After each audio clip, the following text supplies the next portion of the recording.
Je crois que j'ai le droit. Les Rwandais viennent en patrouille dans notre pays.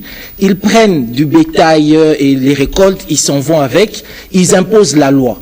Ça va faire aujourd'hui près de 21 ans qu'il y a certains territoires de notre pays ou certains lieux où il n'y a pas de représentation étatique de la République démocratique du Congo. Et 21 ans, c'est suffisant pour appliquer le processus de remplacement. Vous savez, en Australie, il y avait des populations autochtones qui avaient la peau noire et aujourd'hui, il n'y en a plus. Donc, on a laissé assez de temps pour que cela s'efface et c'est très bien que, et je crois que ça aura un impact positif, que le cardinal en parle aujourd'hui.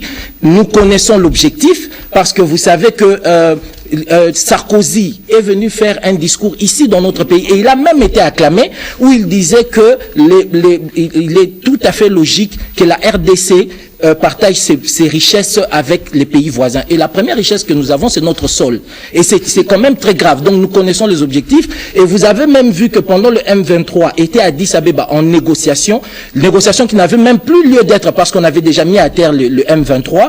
On a quand même vu qu'ils sont allés pour finaliser les accords et on disait qu'il fallait faire de Minembwe une entité territoriale décentralisée qui serait dotée d'une police autonome.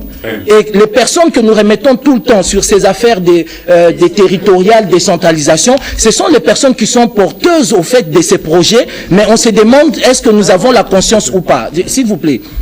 Je voudrais quand même aboutir parce que nous-mêmes, nous sommes un peu responsables de cela. Je l'ai dit une fois ici et le directeur n'était pas d'accord. Vous savez, depuis les années 2007 jusqu'à 2014-2015, la RTNC, la chaîne nationale, avait pour ligne éditoriale de ne rien dire sur ce qui s'est passé à l'Est. Nous avons été menacés parce que nous avons été initiateurs des marches ici pour dire marche de solidarité avec nos frères qui meurent au Kivu. Les marches ont été interdites. La politique, c'était quoi? Faites jouer des concerts publics, même la nuit, alors que nous, pour les marches, on nous disait le pays n'est pas en sécurité. Diffusez les films nigérians et les films indiens à travers la télévision, mais ne parlez pas de ce qui se passe à l'Est. Mais comment voulez-vous que le peuple s'éveille alors que le Rwanda, pour ses 800 000 morts, fait la publicité et c'est aujourd'hui son produit le plus vendu qui met le Rwanda en avant, alors que la RDC a perdu 10 millions sous Léopold II et presque 6 millions avec actuellement.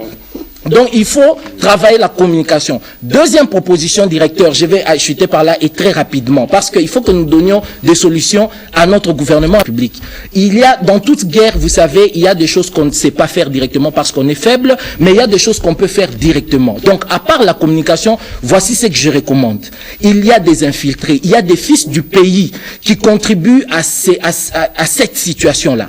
Et vous savez, pour moi, en tant que, vous savez que je suis dans le domaine économique, la proposition que je donne, c'est que nous puissions suivre l'odeur de l'argent pour arrêter ces fils du pays qui trahissent le pays. Vous avez des généraux des armées ici, FARDC, qui sont des millionnaires, qui détiennent des biens impossibles et qui déclarent leurs richesses même à la télé pour dire que moi, cette année, j'ai dépensé autant pour mon équipe de football.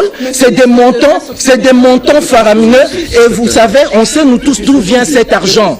Cet argent vient de l'exploitation minière des territoires où l'armée congolaise n'arrive pas et n'est pas arrivée depuis plus de 21 ans. Que le président de la République prenne des mesures pour suivre l'odeur de l'argent, en interne et en externe. Voir tous les comptes bancaires, tous les biens, les passer en revue, à l'étranger aussi. Au lieu de demander la levée des sanctions, le président doit créer un système de sanctions en interne pour que nous puissions, en tout cas parce que c'est là où on peut agir, qu'on puisse déjà mettre hors d'état de nuire les fils du pays qui trahissent ce pays. Ok.